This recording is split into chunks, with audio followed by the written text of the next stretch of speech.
Junior Volleyball Association presents Sideline Strategy, a volleyball podcast. This week's episode features Ángel Pérez, the head coach of PVS Columbus Fury. Listen along as Ángel discusses practice strategy in establishing the team culture that helped the Columbus Fury in their inaugural season. My name is Ángel Pérez. I'm the head coach for the Columbus Fury. So the way we like to establish culture in our gym is we hold accountable everybody for what we want to do. So we kind of open up our gym to everybody to express their feelings, to kind of get to know each other properly, to everybody understands how our work is going to be, how we go about our working weeks, our load management, and all the technical and tactical part of it. So everybody gets an idea of what to expect every time we come to training. And then after that, we go and we try to talk about what's non-negotiable, that are things that you can control that are out of volleyball. We try to establish every year a couple of things that are non-negotiated. Effort, most of the time it's something that's non-negotiable. Body language is something that's non-negotiable. But every team has their own qualities. Every coach has their own way of viewing culture.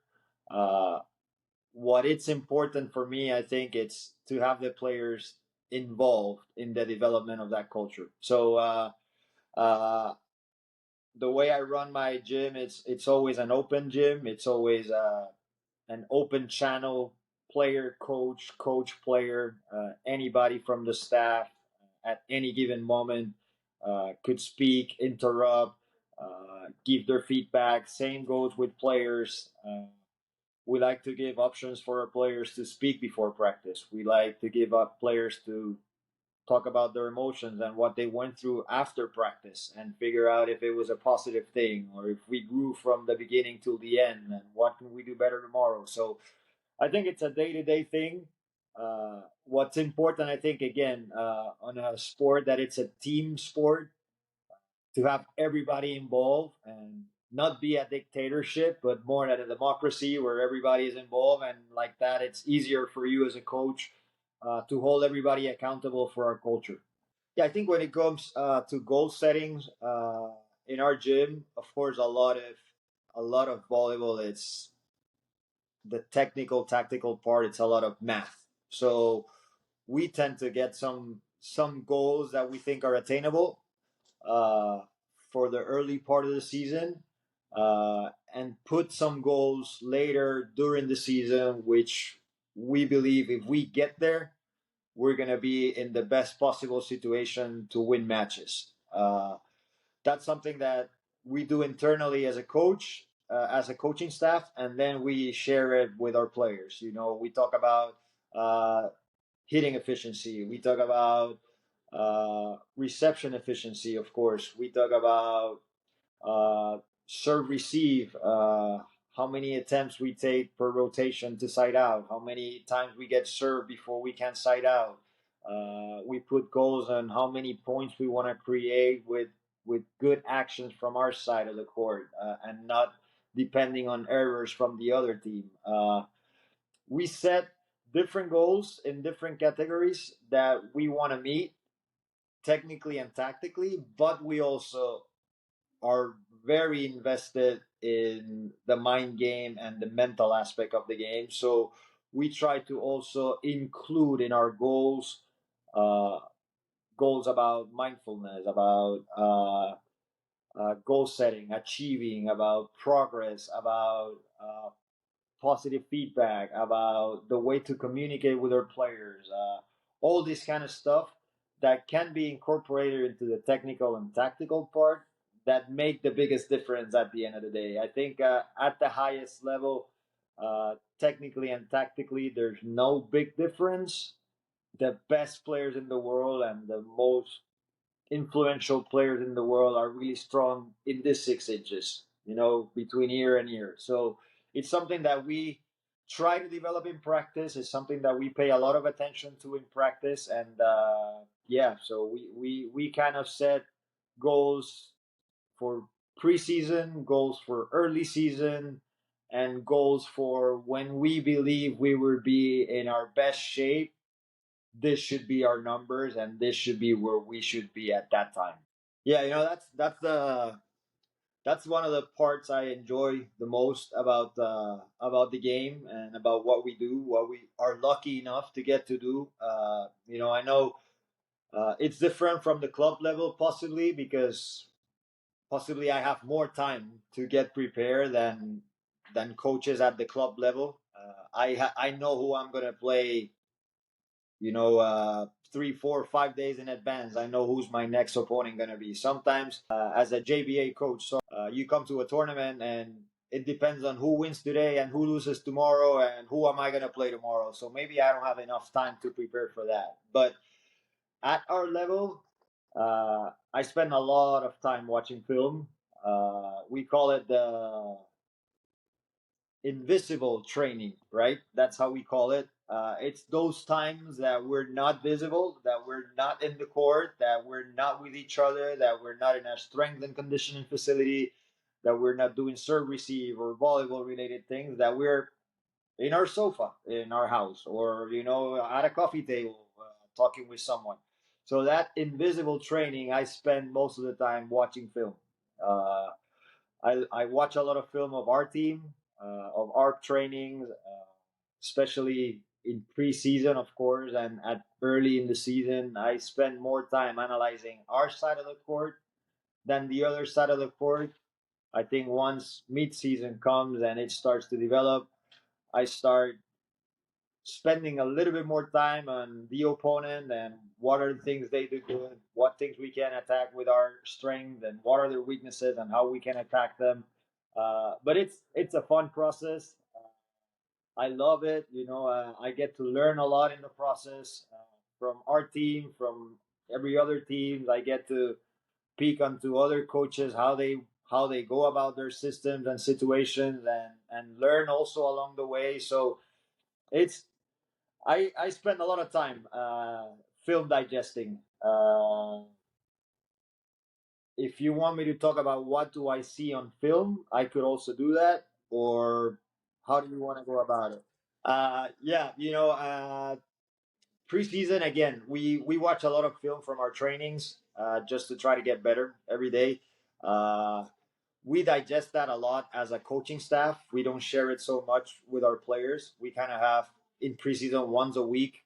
We sit down individual with each player and go through film of the week and kind of explain, hey, this is the things that we saw that we think you can get better. These are the things that you're doing great. Continue doing it. But it's a lot of internal digestion. And once the season starts, if I'm not in the gym playing, I'm watching film. So I spend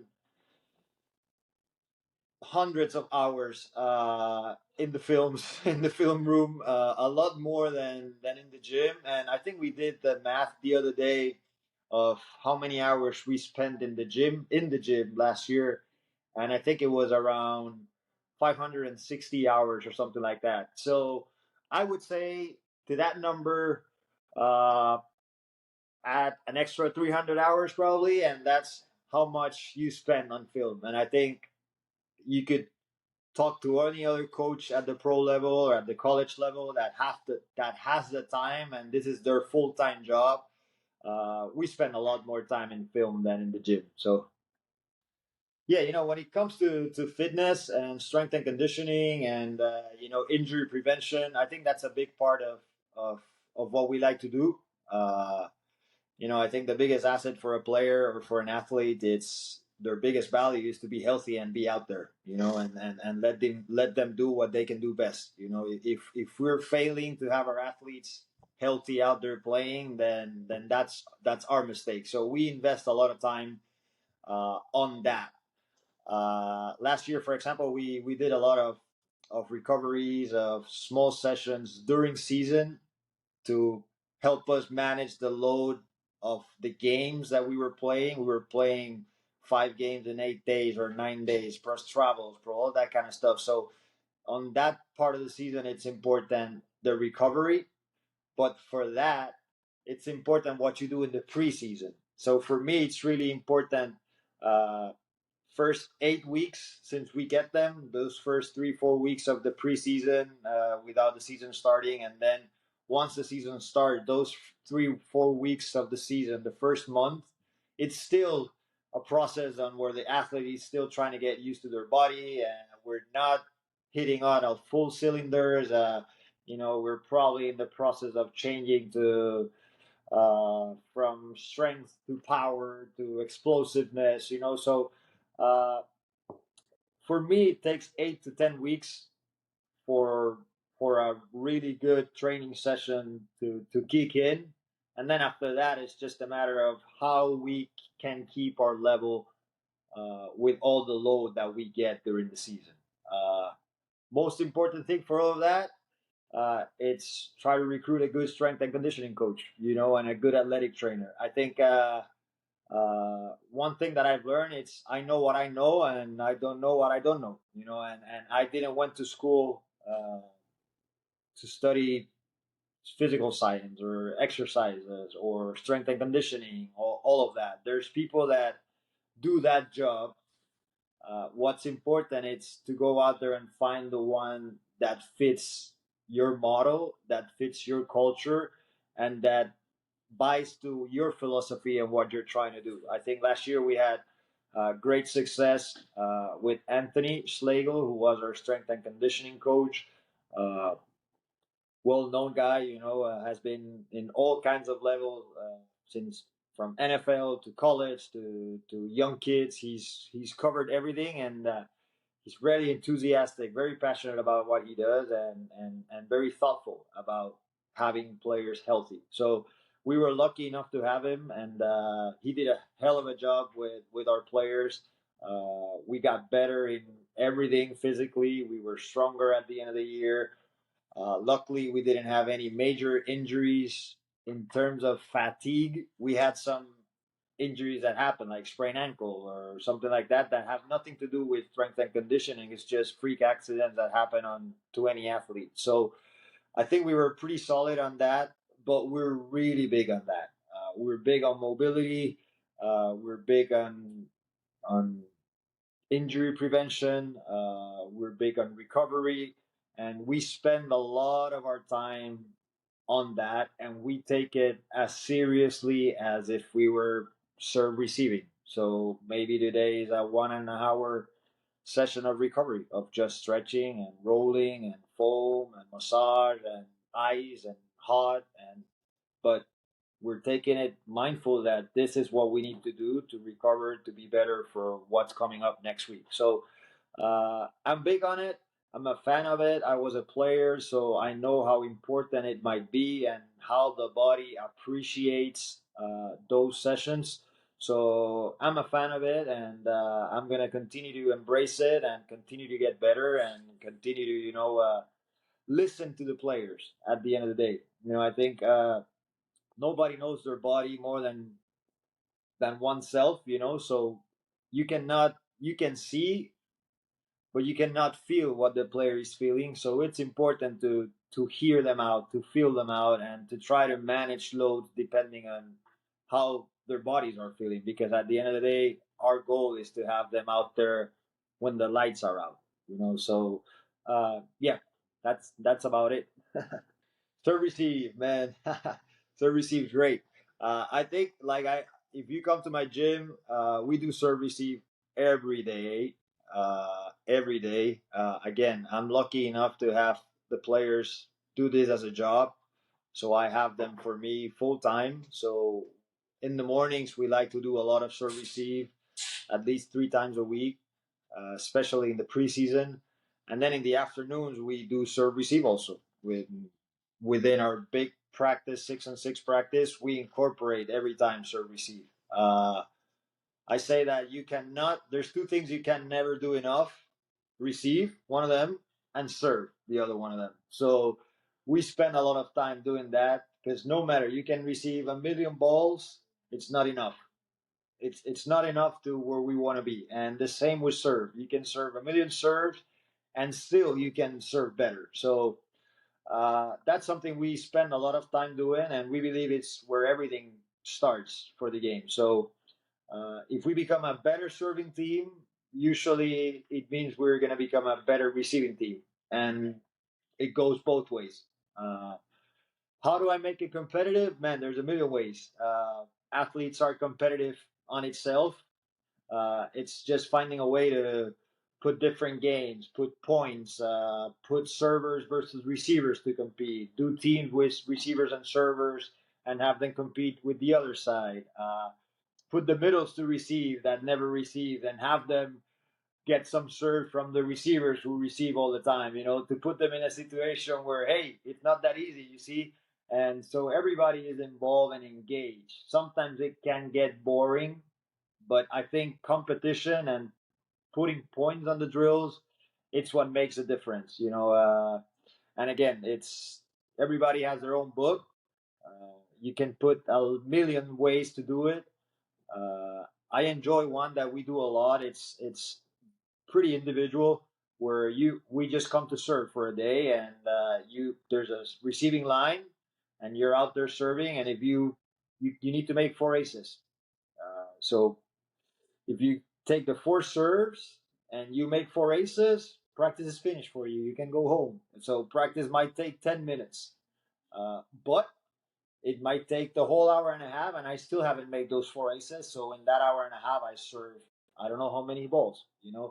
The catch with it is that for every two mistakes you make, you got to make an extra ace. So it has to be a balance between how many balls I miss, how am I going to be able to push now because I still have room to make mistakes, or do I need to be a little bit more conservative now? And all of this thought process that goes into practice is the same thought process that goes to you in a game.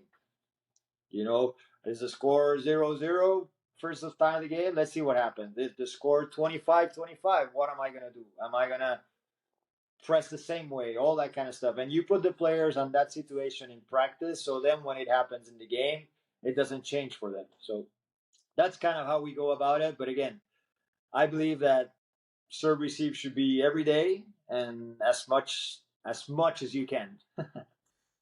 Yeah, their server receiver adjustments are tough to do. I think a lot has to do with how much you train them and how much confidence you have in your players. Like I said, after blocking, I think receiving is for me the second hardest thing to do in the volleyball.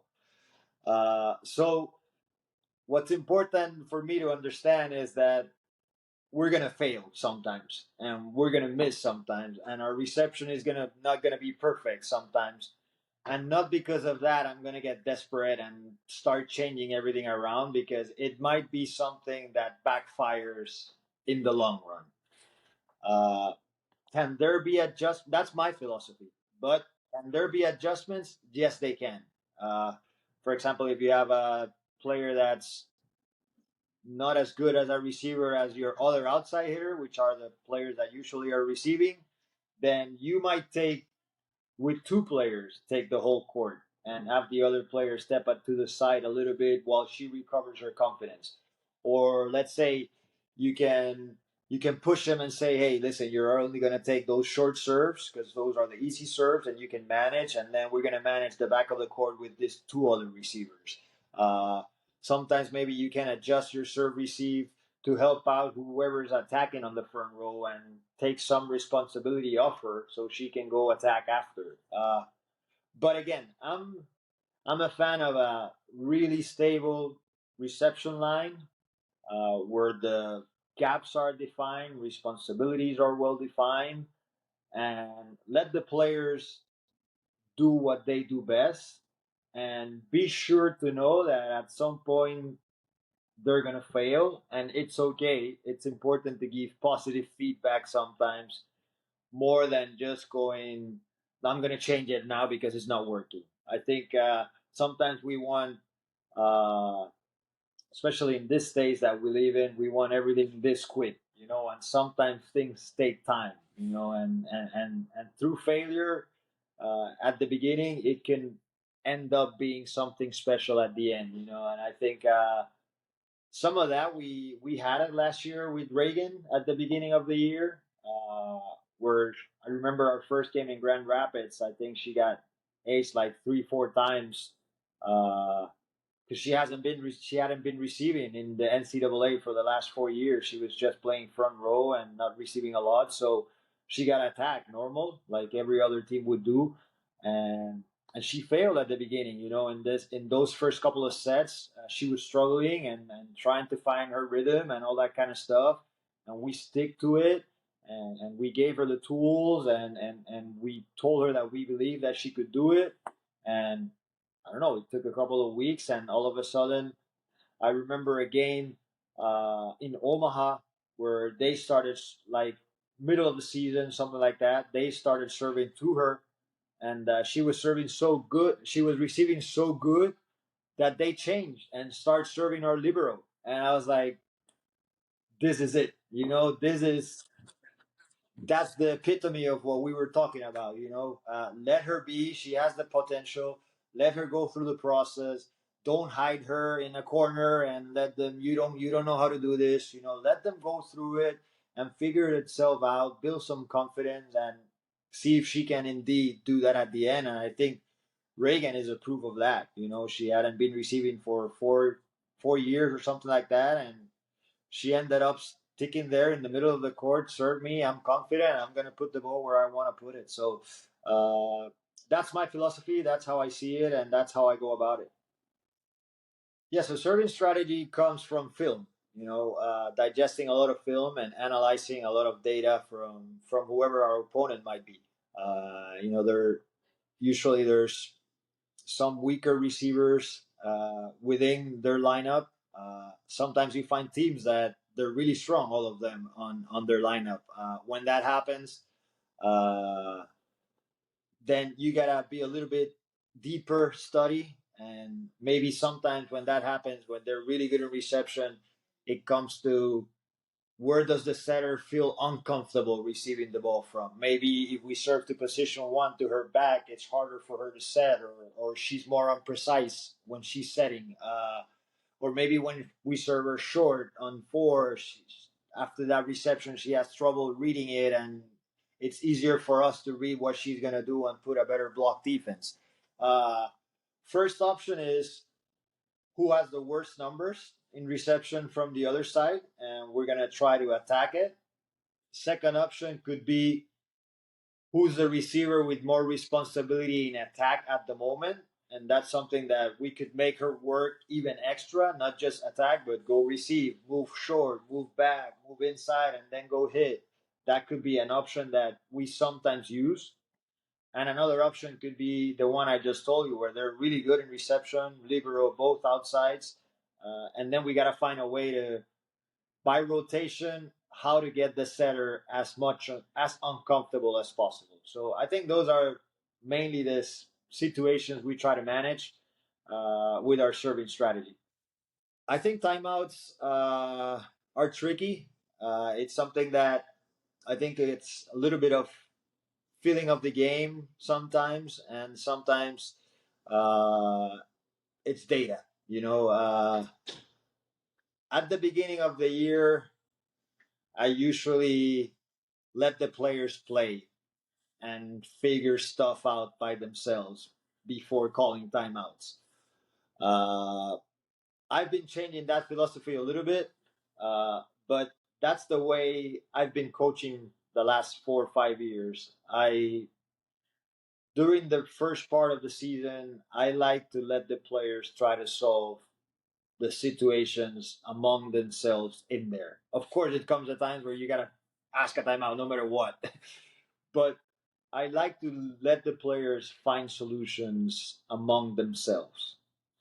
Once the season starts moving along and we're half season or half season till the end, then I try to reel a little bit and try to go a little bit more technical about timeouts. And if if we develop a 4 or 5 point lead, and then that lead all of a sudden we lose 2 points, then I might take a timeout in a hurry, even though we still have a 3 point lead. But sometimes if I feel we're in a good rotation, and even though we're up 3 or 4 and they've made one or two serves, I might just wait a little bit and say we're gonna make this side out because this is our best rotation.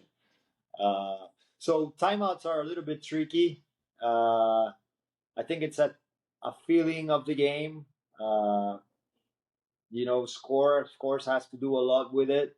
And I think there's some other tools now at the pro level that are used that also help to save some timeouts. Challenge system and all that kind of stuff. Those are moments that when they happen in the game, those are places that you can exchange ideas and situations and tactics with your players without burning a timeout. So, yeah, that's that.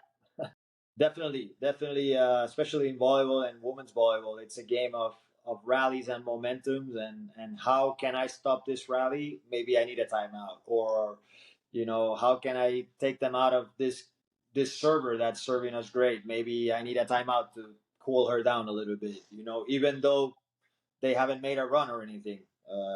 It could be 22-22 and we're siding out, and they have their best server coming on. I might get a timeout because I have a feeling she might have a great serve. So it's definitely a thing of momentum. I think uh, with time and years and all that kind of stuff, I think you get a better feeling of the game and when to call the timeouts and all that kind of stuff. So I think that's something that I'm still working on it, still trying to figure it out, still trying to figure out how the players want to run games also because it's important. Sometimes we just have to take a timeout to give them a breather, just for no reason. So again, it's the fun part about the game. It's strategy. It's all that kind of stuff. Yeah, as far as blocking schemes, we spend a lot of time again on the film room, analyzing our adversaries, and analyzing what they like to do, what they don't like to do, and with those qualities, we try to build our blocking scheme. We firmly believe that we always go block the ball, but of course, there's players that have more tendencies, intra rotators, extra rotators, and we like to give those details to our heaters. To our blockers, so they know what's coming most of the time. And what we try to do with our block defense, because they're related, is we try to make that hitter do what she doesn't like to do. If she's an inter rotator, make her go for that wrist away every single time, which is what she doesn't like to do. And we invite her to do that, and then we open that for them to put our best defender on that area to maybe a good block. Doesn't have to be a block. Maybe a good block is you're funneling the ball to where your best defender is. So uh, that's how we go about block defense. We spend a lot of time on film, again, analyzing the adversary, giving pointers to our blockers, and then making the hitters on the other side do what they don't like to do most, or at least try to make those hitters do that. Yeah, so morning practice, the day of the game, we like to do it. It's like a wake up for the body. Mostly, it's not high impact or any of that. It's just repetitions. Again, injury prevention, getting the girls out of the bed so they don't spend the whole day lying there on the bed. That's part of the process of why we do morning practice. It's more about that than about getting better, actually. It's more about waking up, putting your body ready, your mind ready for a game this tonight, and getting yourself moving for what is coming later that day. Of course, it's never more than an hour and 10. And of that hour and 10, again, we spend 25 minutes probably doing mobility and injury prevention, waking up.